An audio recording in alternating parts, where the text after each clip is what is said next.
Why does an MRI cost $500 in one U.S. city and over $5,000 just a few miles away? It's the same machine, the same procedure, but a world of difference in price. This isn't just a medical question. It's an economic puzzle that affects every single American. Welcome to the Economy Unpacked Daily YouTube channel. From Wall Street to your street, we share the world of money in a clear way. Today, we're unpacking the complex and costly economics of the U.S. healthcare system. Unlike Canada, the UK, Australia, and nearly every other developed nation, the United States does not guarantee healthcare as a universal right. Instead, it operates on a patchwork system of private insurance, employer-sponsored plans, and a few public programs. This structure creates significant fragmentation, deep inequalities in access, and a cost structure so complex it can feel designed to be confusing. One of the most staggering facts is that the U.S. spends over 17% of its GDP on healthcare, far outpacing the 10 to 12% spent by its high-income peers. This isn't because Americans are using more services. The data shows spending is driven by rising prices, expensive new medical technologies, incredible administrative complexity, and an ever-growing burden of chronic disease. In the U.S. system, prices are largely market-driven rather than government. Regulated hospitals hold immense negotiating power. Drug companies can set their own prices, and insurance companies operate for profit. This economic environment, combined with high out-of-pocket costs for consumers, makes the U.S. system uniquely and astronomically expensive. The U.S. healthcare system is a multi-payer model, a maze of public and private entities. Medicare, the federal program, covers seniors and people with disabilities. Medicaid, a joint federal-state program, provides for low-income individuals. The majority of working-age adults get their coverage through employer-sponsored insurance. And for those left, there's the private individual market, often characterized by costly plans with high deductibles. Each of these pairs Medicare, Medicaid, and hundreds of private insurers has its own set of rules, reimbursement rates, and negotiation tactics. This multiplicity of payers is a primary driver of high administrative costs. Hospitals and clinics need armies of billing specialists, coding experts, and negotiators just to get paid. It is estimated that administrative expenses make up a shocking 25 to 30% of all healthcare spending in the U.S., a figure much higher than in single-payer systems. This wasn't a system designed from scratch. It evolved over decades. Employer-based insurance became widespread during World War II as companies offered benefits to attract workers amid wage freezes. Medicare and Medicaid were landmark creations in 1965 to cover the most vulnerable. Later, tax incentives fueled the expansion of private insurance. The Affordable Care Act of 2010 aimed to patch the gaps, but it left the private, market-based foundations firmly in place, creating the hybrid system we have today, shaped by economics, politics, and powerful corporate interests. So why, exactly, is healthcare so expensive? It starts with that massive administrative overhead. Doctors in the U.S. often employ full-time staff just to handle paperwork. From seeking pre-authorization from insurance companies to navigating complex billing codes, this is a cost largely absent in simpler, universal systems. Then there are the staggering drug prices. The U.S. is unique among developed nations in that it allows pharmaceutical companies to set their own prices without government negotiation. This leads to the highest prescription drug costs in the world, limited price competition, and extended patent protections that keep cheaper generic versions off the market for years. Another key factor is provider monopoly power.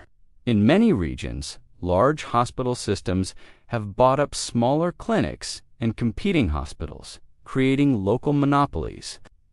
When there's no competition, there's no incentive to lower prices. In fact, prices often go up without any corresponding improvement in the quality of care. We also have to consider the high cost of human labor. Healthcare is a service-driven industry that relies on highly skilled professionals like doctors, nurses, and specialists. Their extensive and expensive training, combined with ongoing worker shortages, drives up wages, which directly translates to higher costs for patients and the system as a whole. Finally, the rising prevalence of chronic diseases like diabetes, obesity, and heart disease drives enormous long-term spending.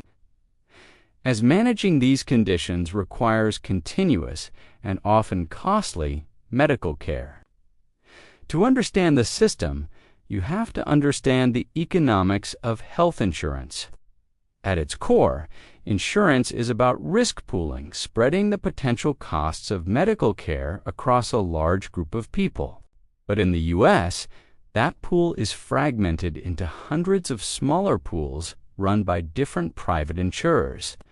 This fragmentation makes it harder to spread risk effectively, which in turn drives up costs. That's a big reason why your premiums keep rising year after year, along with the increasing prices of hospital services and drugs, an aging population, and the ever-growing administrative burden. To manage their own costs, insurers use tools like deductibles, copays, and coinsurance. These mechanisms shift more of the financial responsibility onto you, the patient. Economically, the goal is to discourage unnecessary care, but the real-world effect is that they often discourage essential care, too, as people delay doctor visits to avoid the cost. This also brings up two classic economic concepts: moral hazard and adverse selection.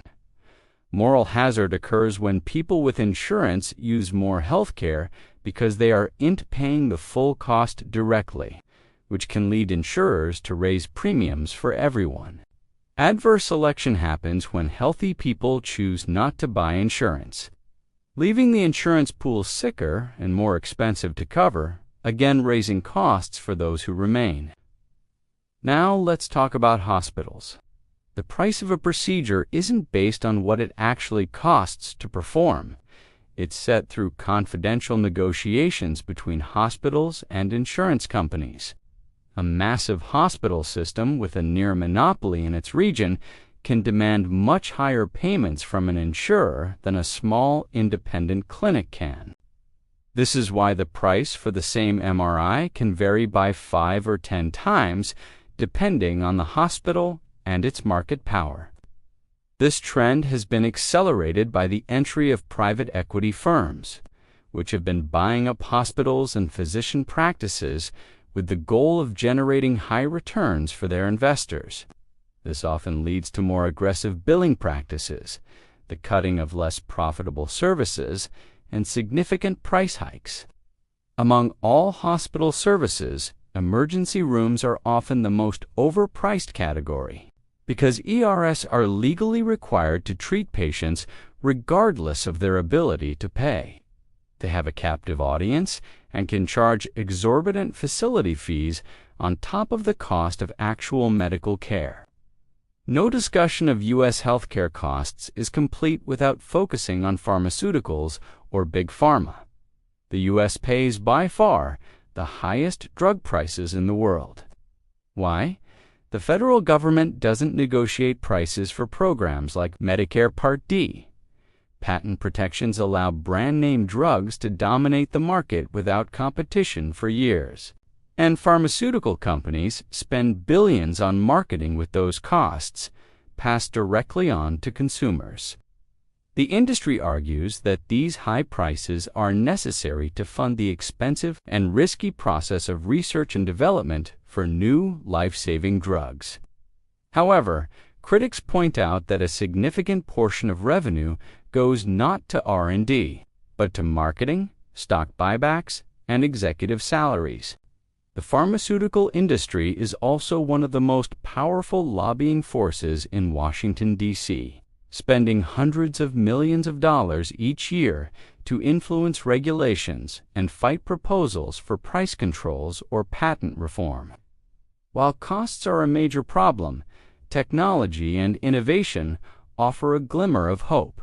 AI-powered diagnostics, telemedicine, and digital health tools have the potential to expand access, improve accuracy, and make care more convenient. A virtual doctor's visit can save time and money, while AI algorithms can help detect diseases earlier than ever before. However, new technology is rarely a silver bullet for costs. Adopting these high-tech tools requires significant upfront investment in equipment, software, and training. Initially, this can actually increase overall costs. Furthermore, new technology can increase demand by making it easier to get a diagnosis, which, while good for health, increases utilization and short-term spending. Ultimately, the high costs and complexities of the U.S. healthcare system create deep economic inequality. Low-income groups consistently face worse health outcomes, not just because of limited insurance coverage, but also due to barriers like a lack of transportation, fewer providers in their communities, and the chronic stress of financial instability. The millions of uninsured individuals in the U.S. are in a particularly vulnerable position. Lacking the negotiated rates that insurers get, they are often billed the highest list price for care. Many delay treatment until a condition becomes a crisis, turning a manageable issue into an expensive emergency room visit or hospitalization. This delayed care is not only tragic for the individual, but also incredibly costly for the entire system, as preventable diseases end up consuming billions in emergency care. So what can be done? There are several proposed reforms, each with its own economic and political challenges. One idea is to expand Medicare to cover more people, or even implement a single-payer system like those in other countries. This could slash administrative costs and give the government immense bargaining power to lower prices. Another popular proposal is direct drug price regulation, such as capping prices or finally allowing Medicare to negotiate drug costs for its beneficiaries. Other reforms focus on market transparency, like requiring hospitals to publish standardized prices so consumers can shop for care. Efforts to increase competition by breaking up hospital monopolies or supporting independent clinics could also help bring prices down. And perhaps most importantly, there's a growing call to invest more in preventive care. By funding community health initiatives and early screening programs, we can catch diseases before they become severe and costly, saving both lives and money in the long run. Looking to the future, the economic pressures on the U.S. healthcare system are only set to intensify. Without significant reform, costs will continue to rise, driven by inflation, the adoption of new technologies, and the ever-present burden of chronic disease. Demographics will play a huge role as the aging baby boomer generation places unprecedented strain on Medicare and the broader insurance pools. In this environment, consumer education is more critical than ever. Understanding the details of your premiums, deductibles, and medical bills can empower you to make more informed, cost-effective decisions for yourself and your family. The economics of U.S. healthcare is a complex web of competing interests, historical quirks, and market failures. It's a system that delivers world-class innovation for some, but leaves many others behind with crippling debt and unequal access. The path forward remains one of the most significant economic and moral challenges facing the nation today. Thank you for watching this episode of Economy Unpacked.